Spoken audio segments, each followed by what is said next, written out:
AI has become a very divisive topic. If you're a developer or someone who's using these tools, you probably think the technology is amazing and it will change the world. But if you're not a developer, you probably think the whole thing is bullshit, a giant waste of time and money, and the less you hear about it, the better. I actually understand both points of view, and I get why people get excited, but I also get why people don't like what they see and have become very distrustful of big tech. So let me explain how I think we can reconcile these two positions. So in this video, I'm going to explain why the best AI is the AI you'll never see. Honestly, we shouldn't even be talking about this stuff because the only people who should give a rat's ass about it are the developers. And for everybody else, forget about it, it's just infrastructure. For decades, AI has been a research curiosity. There have been periods where everybody got excited, followed by long winters where nobody much cared about it. But a few years ago, Microsoft got involved with OpenAI and they saw an opportunity to corner the market. They poured $10 billion of rocket fuel into it, and that one move kicked off one of the most reckless, overhyped bubbles that we've seen in tech. Suddenly, every company on earth had to have an AI strategy, and all of a sudden we had chatbots all over the place. As I've said before, thinking about AI in terms of chatbots is a bit like thinking about cars in terms of steering wheels. What you interact with is probably the least interesting part of the technology. And I get why people are exhausted by it. It's become divisive, noisy, and slightly embarrassing.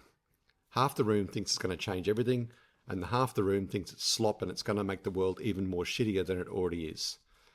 But underneath that noise, the technology is genuinely useful. The problem was never the AI, the problem was how everybody decided to bolt it on.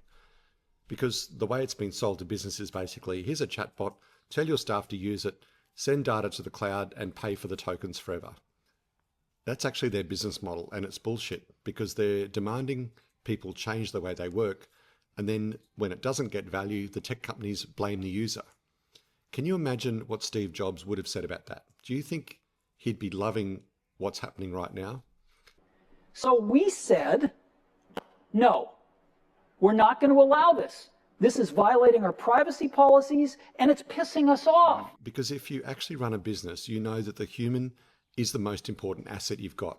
It's not a GPU cluster, it's an actual human. And helping them do their work better should be the only objective of technology. And that's been my big issue with this approach all along. So the way I think about AI is different to the rest of the market because I believe the best AI is the one you'll never see. The user doesn't care how the vacuum cleaner vacuums or how a catalytic converter works. We just want a clean floor and a car that takes us from A to B. And it's the same with AI. We don't care if it's running a 36 trillion parameter model. We just want the technology to make our lives easier. Let's take another example. You think about technology that we rely on every day. You don't use the electricity grid, you flip a switch. You don't think about a payment network, you just tap your card. The best infrastructure just disappears. It just does its job in the background and you get the result. That's what we should be aiming for. You know the feeling? The trains that run on time, the electricity grids that always work. That's what AI inside a business should feel like. And that's what I've been building, and it's called the Kiraa engine. So my vision for Kiraa isn't some chatbot that sits in front of people demanding their attention. It sits behind the business in the background, orchestrating AI-enabled workflows.